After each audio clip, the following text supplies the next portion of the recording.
2000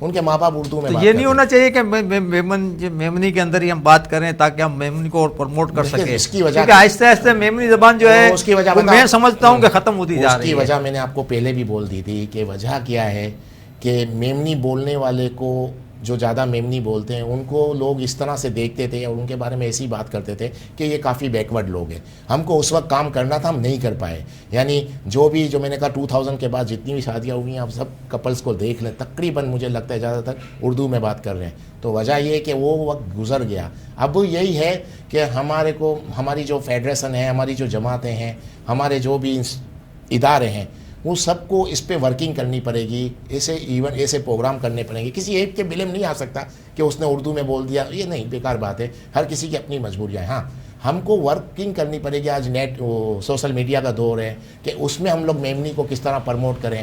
ہر ادارے میں چھوٹے چھوٹے کمرے بنے ہوئے ہوں جہاں میمنی کلاس لی جائے, اور پھر جو میمنی کلاس بھلے بول نہیں پائی جو بچے, جو 3 مہینے تک اٹینڈ کریں وہ کلاس ہے, ان کو انعام دیے جائیں, بڑے بڑے لوگوں کو بلا کے انعام دیے جائیں, تو آپ کی زبان پروموٹ ہوگی. لیکن جو ریئلٹی گراؤنڈ کی ہے, مجھے نہیں لگتا کہ 25 سال بعد کوئی میمنی بولنے والا ہوگا.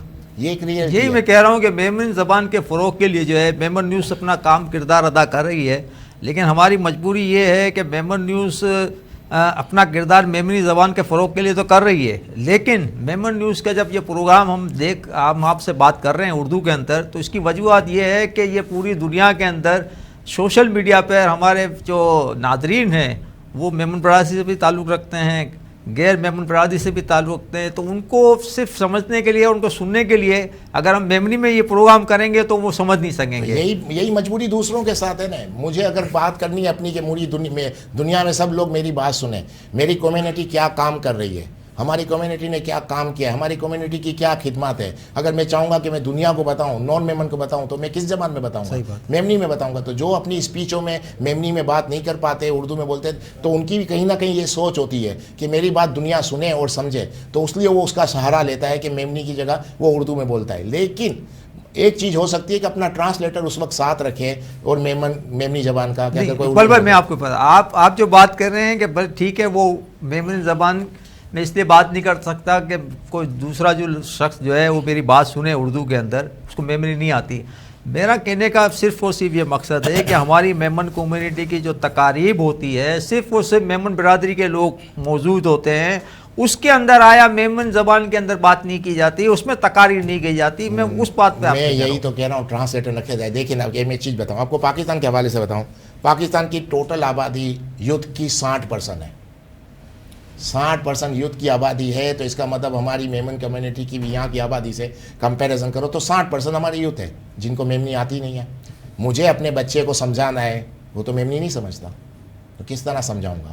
تو مقصد کہنے کا یہ ہے کہ کچھ لوگوں کی اپنی اپنی سوچ ہے. کچھ لوگ یہ چاہتے ہیں کہ میری بات زیادہ لوگ سنیں, میرے بچے بھی سنیں, میرے پوتے پوتیاں بھی سنیں اور سمجھیں, تو وہ اس وجہ سے میمنی کی جگہ پہ اردو کا سہارا لیتا ہے. تو جس طرح آپ بول رہے ہیں کہ ہم کو لوگ سنیں, ہماری دنیا میں جا رہی ہے, تو سب کی تقریر دنیا میں جا رہی ہے, آپ کی اکیلے کا نہیں جا رہا. تو آپ بھی میمن نیوز کا نام رکھ کے اردو میں بول رہے ہیں نا, جیسے آپ کی مجبوری ہے ایسی دوسروں کی بھی ہے. اقبال آڈوانی صاحب, آج کل آپ جو ہے وہ مختلف الیکٹرانک میڈیا پہ آپ کو میں دیکھتا رہتا ہوں, اور ماشاءاللہ آپ کی جو ہے وہ سیاسی نظر بھی جو ہے وہ گہری ہوتی جا رہی ہے پاکستان کی سیاست میں بھی. تو کیا آیا آپ کوئی پولیٹیکل پارٹی تو جوائن نہیں کر رہے, یا کوئی پولیٹیکل پارٹی تو نہیں بنا رہے ہیں, اور آپ ماشاءاللہ سیاست کے اوپر زیادہ گہری نظر رکھتے, اس کی وجوہات کیا ہے؟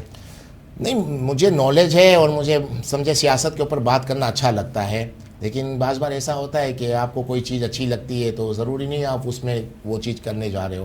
میں پولیٹکس پہ بات کرنا اچھا لگتا ہے, یعنی مجھے بس یہی وجہ ہے, باقی سیاست میں نہیں آ سکتا میں کبھی بھی. اس کی وجہ بھی بتاتا چلوں میں, کہ جہاں تک میرا ایک اندازہ ہے, پاکستان کی سیاست اس نیز پہ پہنچ گئی ہے کہ جہاں پر میرے جیسا بندہ افورڈ نہیں کر سکتا. کیونکہ جو میں نے دیکھا ہے کہ پاکستان کی سیاست میں آپ اگر آ جاتے ہو تو سب سے زیادہ افیکٹ آپ کی فیملی ہوتی ہے, اور جس انسان کی فیملی افیکٹ ہو جائے اس کے کسی بھی ایکٹ سے, تو اس سے بڑا بدنصیب انسان نہیں ہے. کیونکہ ہم جو بھی کر رہے ہیں اپنی فیملی کے لیے کرتے ہیں, اور کوئی ایسے کام کر جائیں جس سے ہماری فیملی افیکٹ ہو جائے, تو وہ کام مجھے لگتا ہے نہیں کرنا چاہیے. اور پاکستان کی سیاست میں آنے کا مطلب آپ اپنی فیملی کو واقعی ڈسٹرب کر دو گے. بہت شکریہ اقبال آڈوانی صاحب, آپ کا شکریہ, آپ نے یہاں پر وقت نکال کر ہمارے اس اسٹوڈیو میں تشریف لائے, اور ناظرین، جیسا کہ آپ نے دیکھا اقبال آڈوانی صاحب کے خیالات آپ نے سنے، اور اس ملاقات کے اندر آپ کو بہت کچھ اقبال آڈوانی صاحب کے خیالات سے آپ کو آگاہی حاصل ہوئی۔ میمن نیوز آپ کا شکریہ ادا کرتا ہے اقبال آڈوانی صاحب کہ آپ یہاں آئے۔ میمن نیوز کے ناظرین کو سے درخواست ہے کہ وہ اس چینل کو سبسکرائب کریں، ساتھ ساتھ اس پروگرام کو شیئر کریں اور ساتھ ساتھ لائک کریں۔